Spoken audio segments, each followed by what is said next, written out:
식품위생법 제49조입니다. 식품 이력 추적관리 등록 기준 등, 다시 말해서 식품이 어떠한 이력을 가지고 있는지를 추적을 하기 쉽게 어떤 등록을 하자, 이 제도입니다. 제1항 식품을 제조, 가공 또는 판매하는 자 중에 식품 이력 추적 관리를 하려는 자는 총리령으로 정하는 등록 기준을 갖추어, 총리령으로 정하는 등록 기준을 갖추어 해당 식품을 누구에게? 식약처장에게 등록할 수 있다. 자, 등록, 식약처장에게 등록을 한다. 다만, 단서조항이 있습니다. 다만, 언더라인 하시고, 영유아식 제조, 가공업자, 그 다음 일정 매출액, 매장 면적 이상의 식품 판매업자 중 총리령으로 정하는 자는 식약처장에게 등록해야 된다. 그러니까 이 강제조항이다, 이 얘기입니다. 그렇죠? 앞쪽에서는 강제조항은 아니지만은 우리가 이걸 식품 이력 추적을 관리하겠다 원하는 사람이고, 밑에는 강제조항입니다. 영유아식 제조가공업자, 그 다음 일정 매출액 매장 면적 가지고 있는 식품 판매업자는 해야 된다, 이 말입니다. 그러면 그 조항은 지금 총리령으로 그러는 것이 시행규칙 제69조에 쭉 이렇게 상세하게 갖춰져 있다. 자, 총리령으로 정하는, 자, 조금 더 방금 본 내용입니다. 봅시다. 자, 69조의 식품 이력 추적 관리 대상, 등록 대상 1. 영유아식, 영아용 조제식품, 성장기용 조제식품, 영유아용 공유 조제식품 및 그 밖의 영유아 식품을 말한다. 그리고 제조 가공업자, 그다음 임신 수유부용 식품, 임신수유부용 식품, 그다음 특수의료 용도 등 식품, 그 다음 체중 조절용 조제식품, 제조 가공업자, 그 다음 영제 29조 5항 남목에 따라 이 규칙 39조에 따른 기타 식품 판매업자, 그러니까 여기서 어느 정도 면적 규모를 가졌는 업체는 받아야 된다. 자, 이 조항입니다. 자, 영업 종료에서 닫고 다시 백. 그 다음 제1항에 따라 등록한 식품을 제조, 가공 또는 판매하는 자는 식품 이력 추적 관리에 필요한 기록의 작성, 보관, 관리 등에 관한 식약처장이 고시하는 기준을 지켜라. 식약처장이 고시한 기준을 지켜라. 자, 그럼 그 기준을 지켜야 된다. 그 다음 제1항에 따라 등록을 한 자는 등록사항이 변경된 경우 변경 사유가 발생한 날로부터 1개월 이내, 언더라인 하세요.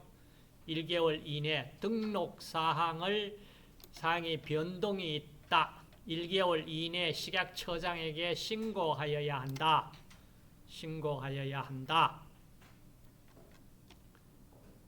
그 다음 제1항에 따라 등록한 식품에는 식약처장이 정하여 고시하는 바에 따라 식품 이력 추적 관리에 표시를 할 수 있다. 그러니까 우리 이 식품은 이와 같이 안전하게 식품 이력 추적 관리까지 되고 있는 식품입니다. 이렇게 표시를 할 수 있다, 이 말입니다. 제5항 식약처장은 제1항에 따라 등록한 식품을 제조, 가공 또는 판매하는 자에 대하여 식품 이력 추적 관리 기준의 준수 여부, 자, 식품 이력 추적 관리 기준 따르고 있다 그러면서 표시까지 할 수 있어. 그런데 이렇게 잘 되는지 안 되는지는 3년마다 조사평가해라. 조사평가해라. 그 다만 제1항 단서, 그러니까 영유아식하고 이 단서 조항이 있었죠. 그 단서 조항에 등록한 식품은 2년마다 조사평가해라. 그러니까 지금 3년, 2년 조사평가 다르죠. 기억 좀 하시고. 제6항 식약처장은 1항에 따라 등록을 한 자에게 예산 범위 내에서 식품 이력 추적 관리에 필요한 자금을 지원할 수가 있다. 그러니까 자금도 지원할 수 있는 근거 법에서 뒷받침해 줍니다. 그 다음 제7항 식약처장은 제1항에 따라 등록을 한 자가 식품 이력 추적 관리 기준을 지키지 않습니다. 아니하거나 그 등록을 지키지 않으면 어떻게 해야 되나? 그 등록을 취소하든가 시정명령을 할 수 있다. 시정명령을 할 수 있다. 그 다음 제8항 식약처장은 제1항에 따른 등록의 신청을 등록 신청을 받은 날로부터 40일 이내에 그 다음 제3항에 따른 변경 신고를 받은 날로부터 15일 이내에 등록 여부 또는 신고 여부를 신청인 또는 신고인에게, 그러니까 신청 신고였잖아, 통지해야 된다. 근데 만약에 이 기간을 넘기면은 자동으로 만약에 이 신고인에게 통지하지 아니하면 그런데 위쪽에 단수조항이 있습니다. 식약처장이 위에서 정한 기간 내에 등록 여부, 신고 수리 여부 또는 민원 처리 관련 법령에 따른 처리 기간 연장을 신청한 또는 신고인에게 통지하지 아니하면은 임의적으로 그 기간 내에 못하면은 자동으로 연장 처리된 것으로, 그러니까 등록이나 신고 자동으로 한 것으로 본다. 이거는 공무원들이 딱 정해진 기간 내에 업무 처리를 강제적으로 하라 이 얘기입니다. 만약에 못하면, 이 기간을 지났다면 자동으로 등록됐고 신고했다, 이렇게 자동으로 자동으로 등록 신고한 것으로 본다. 이게 뭡니까? 신설 그리고 2018년 12월 11일에 그러니까 무작정 어떤 업무를, 공무원들이 업무를 기간도 없이 시간을 끌지 못하게 딱 그 기간을 정해가지고 그 기간 지나면은 특별한 사항 없이 그 기간에 어떤 등록되었습니다, 신고 수리됐습니다, 이거 안 해도 자동으로 등록 신고한 것으로 본다 이 말입니다. 그 다음 제10항 식품 이력 추적 관리의 등록 절차, 등록 사항, 등록 취소 등의 기준 및 조사 평가 그 밖에 필요한 사항은 총리령으로 정한다. 그 총리령으로 정하는 것이 이제 시행 규칙에 나와 있다. 자, 등록 대상 강제 조항, 영유아식 아까 봤죠? 임신, 수유부, 체중 조절용 조제 식품 등 받습니다. 그 다음 등록은 등록 사항이 뭐냐? 식품 이력 추적 관리의 등록 사항은 다음과 같다. 국내 식품인 경우와 수입 식품인 경우로 나눴습니다. 국내 식품 경우에 각 영업소 명칭, 상호, 소재지, 제품명, 식품 유형, 다 소비기한 및 품질 유지기한, 보존 및 보관 방법. 자, 이 내용을 식품 이력 추적 관리 할 때 기록을 해라. 등록 사항으로 들어가 있다. 그 다음 수입식품은 영업소 명칭, 소재지, 제품명, 원산지, 제조회사 또는 수출회사. 자, 이 부분 시험 문제에 가끔 등장합니다. 자, 그 다음 등록 사항을 변경을 했을 때 변경 신고를 하려면 어떻게 해야 되냐? 자, 변경 사유가 발생한 날로부터 1개월 이내에 변경 신고서를 제출해라. 자, 신고서를 별지 제56호 서식에 식품 이력 추적 관리 품목 중 등록증을 첨부하여 누구에게? 지방식약청장에게 제출하여야 한다. 등록사항 변경 신고, 조사 평가, 자금 지원할 수 있다. 그 다음 식품 이력 추적 관리 등록증 반납입니다. 법제 49조 7항에 따라 식품 이력 추적 관리 등록이 취소된 자는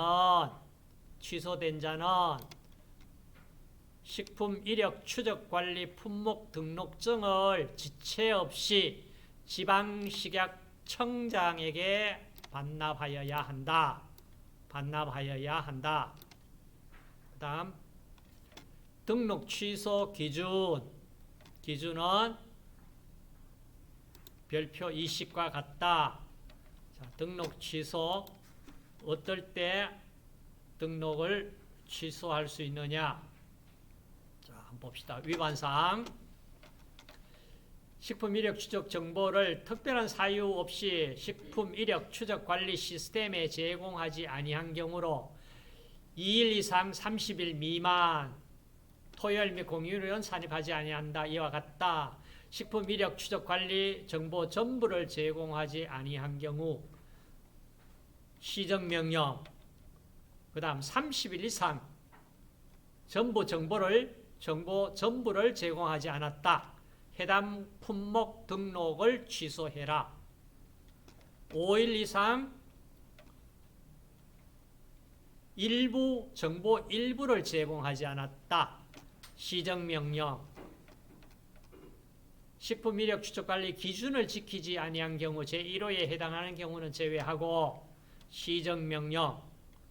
3년 이내 2회의 시정명령을 받고 이를 모두 이행하지 아니한 경우 해당 품목 등록 취소해라.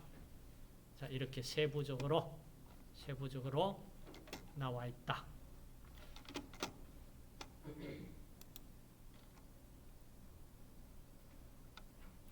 그러면은 나머지 49조의 2항에 보시면은 자, 식품 이력 추적 관리 기준에 따라 가지고 이제 전산 기록 장치에 기록 보관 해라. 그다음 자, 여기에 등록자는 제1항에 따라 식품 이력 추적 관리 정보 기록을 해당 제품의 소비 기한 등이 경과한 날로부터 언더라인 하세요. 2년 이상 보관하여야 한다. 2년 이상 보관하여야 한다.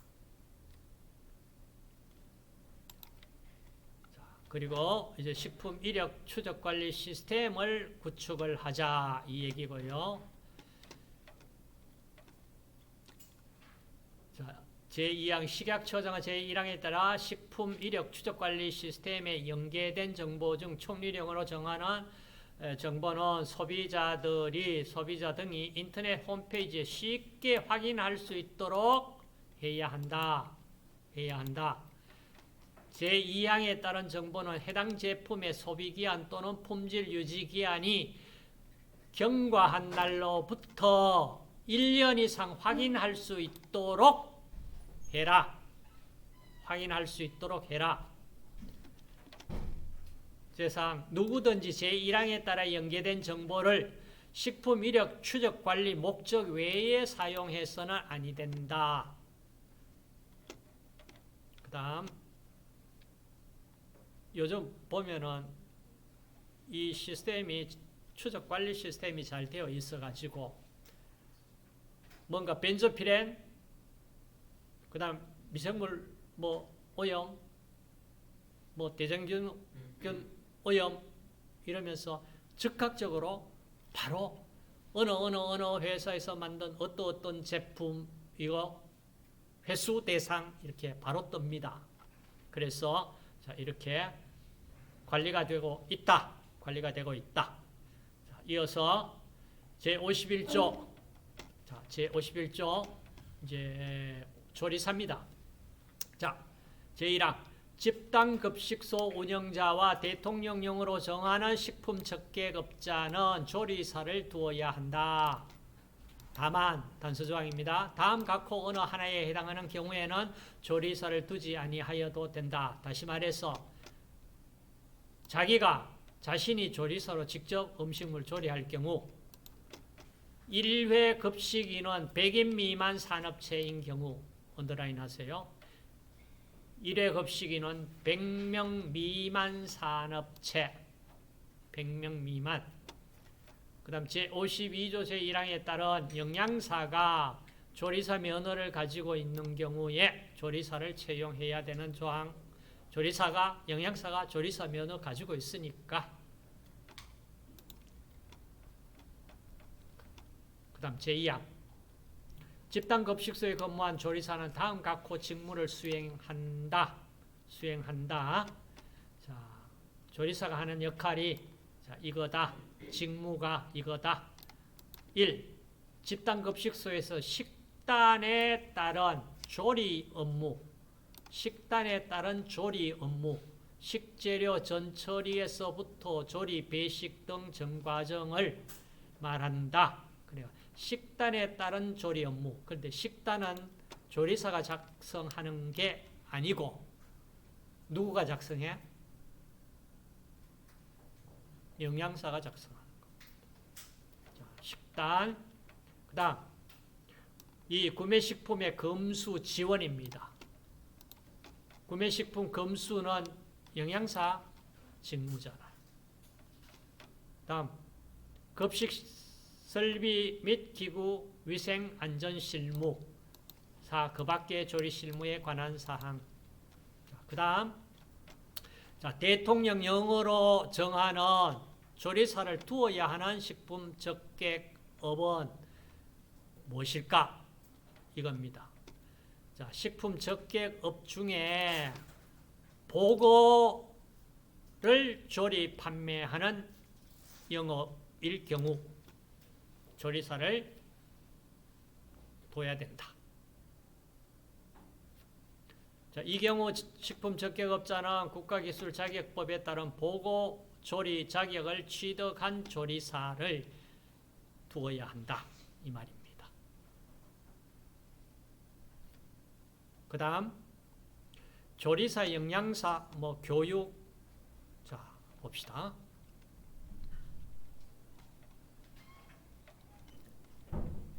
식약처장은 법제 56조 2항에 따라 법제 56조는 지금 아직 안 나왔는데 자, 교육에 대한 내용입니다. 식품으로 인하여 감염병 예방관리에 관한 법률 제2조에 따른 감염병이 유행하거나 집단 식중독 발생 및 확산 등으로 국민 보건을, 국민 건강을 해칠 우려가 있다고 인정되는 경우 또는 시도지사가 국제적 행사나 대규모 특별 행사 등으로 식품 위생 수준 향상이 필요해서 식품 위생에 관한 교육을 실시를 요청하는 경우에는 다음 각호 어느 하나에 해당하는 조리사 및 영양사에게 식약처장이 정하는 시간에 해당하는 교육을 받을 것을 명할 수 있다. 이 경우 교육 실시 기관은 식약처장이 지정한 기관으로 한다. 자, 이 얘기고요. 지금 방금 얘기는 식품적객업소, 조리사를 두어야 하는 식품적객업소 또는 집단급식소에 종사하는 조리사, 그다음 법제 52조 1항에 따라 영양사를 두어야 하는 집단급식소에 종사하는 영양사 자, 해당되고, 그 다음 조리사 면허를 받은 영양사나 법제 25조 영양사 면허를 받은 조리사가 제1항에 따른 교육을 이수한 경우에는 해당 조리사 교육과 영양사 교육을 모두 받은 것으로 본다. 법제 51조 법제 51조 제1항 3호 제1항 3호 그러니까 영양사나 조리사 면허를 받은 경우에는 자, 이 영양사나 조리사 면허를 받은 경우에 자, 이 영양사 경우에 자, 영양사에서 집단급식소에 영양사를 두어야 한다. 어떤 경우에 자, 다만 다음 각호 어느 하나에 해당하는 경우는 영양사를 두지 않아도 된다. 자, 식품위생법에서는 자, 집단급식소 운영자 자신이 영양사로 직접 영양지도를 하는 경우에 그 다음 제1회 급식인원 100명 미만인 경우 산업체 그 다음 조리사가 영양사 면허를 받은 경우에는 영양사를 꼭 두지 않아도 된다 이 말이야. 그러니까 영양사가 조리사 면허 가지고 있어도 영양사를 꼭 둬야 된다. 조리사를 꼭 둬야 된다. 그러니까 두 개를 다 가지고 있다면은 조리사를 둬야 되는 경우에도 영양사가 조리사 면허 가지고 있으니까 조리사 두지 않아도 되고, 조리사가 영양사 면허를 가지고 있다면은 또 영양사를 둬야 된다는 경우에 자기가 할 수 있으니까 두지 않아도 된다 이 말입니다. 그래서 자, 집단급식소에 근무하는 영양사는 다음 각호 직무를 수행한다. 자, 집단급식소에서 식단 작성, 검식 및 배식 관리 2. 구매식품 검수 및 관리 3. 급식시설의 위생적 관리 4. 집단급식소 운영일지 작성 5. 종업원에 대한 영양지도 및 식품위생교육 자, 이것이 영양사 직무입니다. 직무예요. 자, 식품위생법에서 정하는 직무 그래, 여기는 집단급식소일 경우에 집단급식소 영양사일 경우 얘기입니다. 자, 아니고 이제 다른 영양사가 꼭 집단급식소의 영양사만이 영양사 역할을 직무를 수행하는 경우는 아니잖아. 그렇죠? 그래서 자, 조리사 되었고 그 다음 나오네 영양사. 방금 우리가 본 내용이 법제 52조를 지금 다 받는 경우입니다. 자, 받고 여기에 조리사 영양사 교육과 연관된 부분이 자, 교육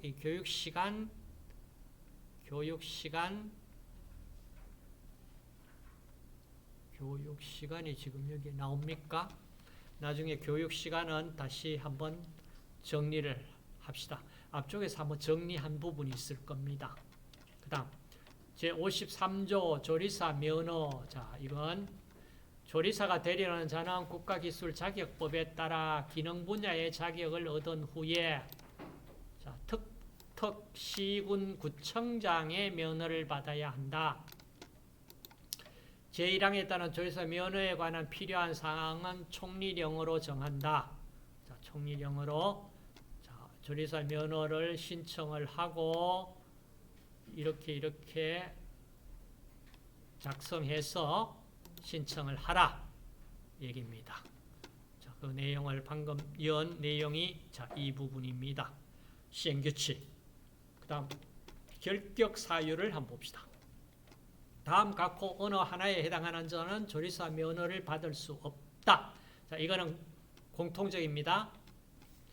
1. 정신건강정진 및 정신질환 복지 서비스 지원에 관한 법률 제3조 1항에 따른 정신질환자.